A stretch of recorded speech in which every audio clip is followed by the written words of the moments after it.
অনশনে শারীরিক অবস্থার অবনতি, হাসপাতালে নিয়ে যাওয়া হলো ঝাড়খণ্ডের ওয়াংচুককে।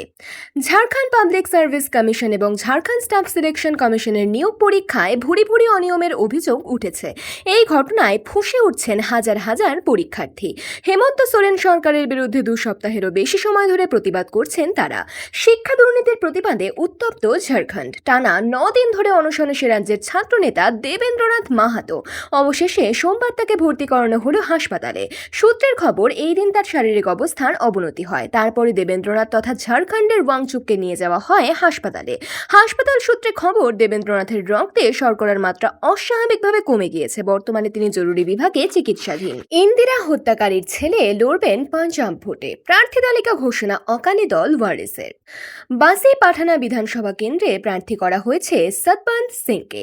রবিবার অকালি দল ওয়ারিস পাঞ্জাব দে 2027 সালের পাঞ্জাব বিধানসভা নির্বাচনে প্রথম প্রার্থী তালিকা ঘোষণা করেছে।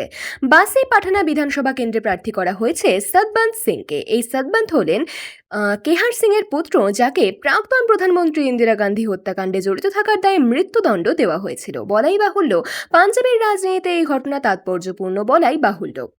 এই দিন জেলবন্দি বিধায়ক অমৃতপাল সিং এর বাবা তারসেম সিং অকালি দল ওয়ারিস পাঞ্জাবদের প্রথম প্রার্থী তালিকা ঘোষণা করেন। এই ঘোষণা পন্থিক রাজনৈতিক মহলের দৃষ্টি আকর্ষণ করেছে। ফরিদকোটের সাংসদ সর্বজিৎ সিং খালসার বোন অমৃত কৌর মালোয়া আগেই ঘোষণা করেছিলেন তিনি 2027 সালের বিধানসভা নির্বাচনে বাসি পাঠানা কেন্দ্র থেকে প্রতিদ্বন্দ্বিতা করতে চান। সতবন্ত সিংকে প্রার্থী ঘোষণার সময় তারসেম সিং বলেন, আকালি দল ওয়ারিস পাঞ্জাবদের এই সিদ্ধান্ত পন্থিক ও পাঞ্জাবের জন্য আত্মত্যাগকারী পরিবারগুলোর প্রতি সম্মান প্রদর্শন। দুবাই হতো ভারতেরই অংশ। কেন আচমকাই বদলে যায় পরিস্থিতি, পাল্টে যায় ইতিহাস? 1971 সাল পর্যন্ত ওইসব অঞ্চল ছিল ব্রিটিশদের অধীনে। দুবাই বিশ্বের সবচেয়ে বড় এবং জনবহুল শহর। বিরাট বিরাট আকাশচুম্বীর ইমারত, আধুনিক ঝাঁ চকচকে শপিং মল, প্রাচুর্য ও উন্নতির এক অসামান্য নিদর্শন। জানেন কি, এই শহরটা ভারতেই অবস্থিত হতে পারত? কেবল এই শহরই নয়, দোহা এবং ওমানের মতন উপসাগরীয় শহরও এই দেশের ভূখণ্ডের সঙ্গেই জুড়ে থাকার সম্ভাবনা ছিল, কিন্তু তা হয়নি। 1947 সালের 15ই অগস্ট ভারত স্বাধীন হওয়ার সময় উপসাগরীয় অঞ্চল সেখানে সংযুক্ত থাকেনি। অথচ ব্রিটিশ ভারতীয় সাম্রাজ্যের অংশ হিসেবেই 20 শতাব্দীর শুরুর সময় থেকে পরিচালিত হতো উপসাগরীয় অঞ্চলগুলি।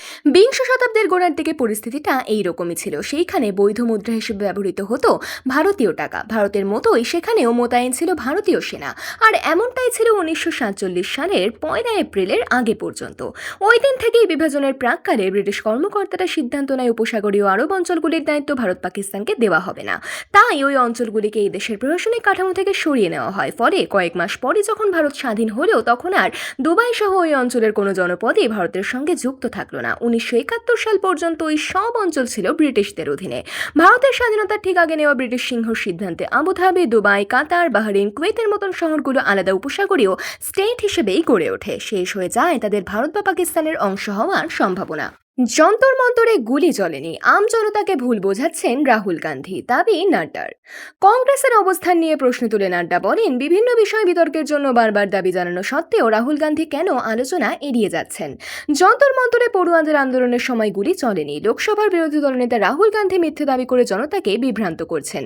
সোমবার এই মন্তব্য করলেন কেন্দ্রীয় স্বাস্থ্যমন্ত্রী জেপি নাড্ডা। তার আরও অভিযোগ, উদ্দেশ্য প্রণোদিতভাবে সংসদকে অচল করছেন কংগ্রেস নেতা। এই সঙ্গে তিনি জানান, যন্তর মন্তর সহ সমস্ত ইস্যুতেই সরকার আলোচনা করতে রাজি। সংবাদ মাধ্যমের মুখোমুখি হয়ে নাড্ডা জানান, যন্তর মন্তরে আন্দোলনরত শিক্ষার্থীদের ওপর পুলিশ গুলি চালায়নি। তিনি এই দাবিকে মিথ্যা বলে অভিহিত করেন। কংগ্রেসের বিরুদ্ধে ভুল তথ্য ছড়ানোর অভিযোগও আনেন। কেন্দ্রীয় মন্ত্রী বলেন, যন্তর মন্তরে কোনো গুলি চালানোর ঘটনা ঘটেনি, বিভ্রান্তি ছড়ানো বন্ধ করুন। তিনি আরও জানান, সংসদে বিরোধীদের উত্থাপিত প্রতিটি বিষয়ের জবাব দিতে প্রস্তুত কেন্দ্রীয় স্বরাষ্ট্রমন্ত্রী অমিত শাহ। ভাই 700 টাকা ধার শোধ করেনি বলে দাদাকে কুপিয়ে খুন, দিল্লিতে গ্রেপ্তার 3। এই ঘটনায় 3 অভিযুক্তকে গ্রেপ্তার করেছে পুলিশ। মূল অভিযুক্তের বিরুদ্ধে একাধিক ধারায় মামলা দায়ের হয়েছে। 700 টাকা ধার নিয়েছিল ভাই, পাওনাদার যুবক টাকা ফেরত চায়।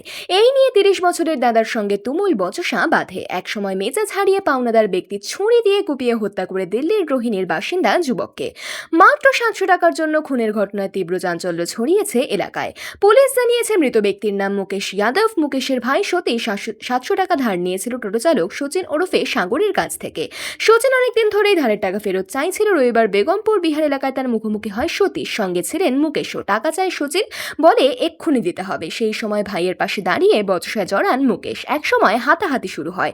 অভিযোগ, তখনই পকেট থেকে ধারালো ছুরি বের করে মুকেশকে এলো পাথারি কোপায় সচিন। রক্তাক্ত মুকেশ মাটিতে লুটিয়ে পড়েন। ঘটনাস্থল ছেড়ে পালান সচিন। দ্রুত হাসপাতালে নিয়ে যাওয়া হয় গুরুতর আহত মুকেশকে।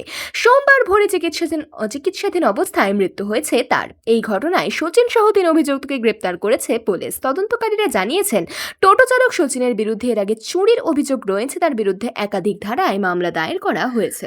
ভানুয়াতু দ্বীপে লুকিয়ে অভিষেক ঘনিষ্ঠ বিনয় মিশ্র। গ্রেপ্তারি পরোয়ানা চেয়ে আদালতে সিবিআই। গরু পাচার মামলার পাশাপাশি কয়লা পাচার মামলাতেও বিনয় মিশ্রের নাম জড়িয়েছে। গরু পাচার মামলায় সিবিআই রাডারে তৃণমূলের প্রাক্তন যুবনেতা বিনয় মিশ্র। 2020 সাল নাগাদ মামলার তদন্ত শুরু করে কেন্দ্রীয় এই তদন্তকারী সংস্থা। এরপরে দক্ষিণ প্রশান্ত মহাসাগরের মাঝে ছোট্ট দ্বীপরাষ্ট্র ভানুয়াতুতে অভিষেক ঘনিষ্ঠ এই নেতা গা ঢাকা দেন বলে অভিযোগ। এবার সেই বিনয় মিশ্রর বিরুদ্ধে গ্রেপ্তারি পরোয়ানা জারির আবেদন করা হয়েছে সিবিআই এর তরফে। দিল্লির একটি আদালতে এই আবেদন জানানো হয়েছে। আগামী 13ই অগস্ট এই সংক্রান্ত মামলার শুনানি হতে পারে বলে খবর।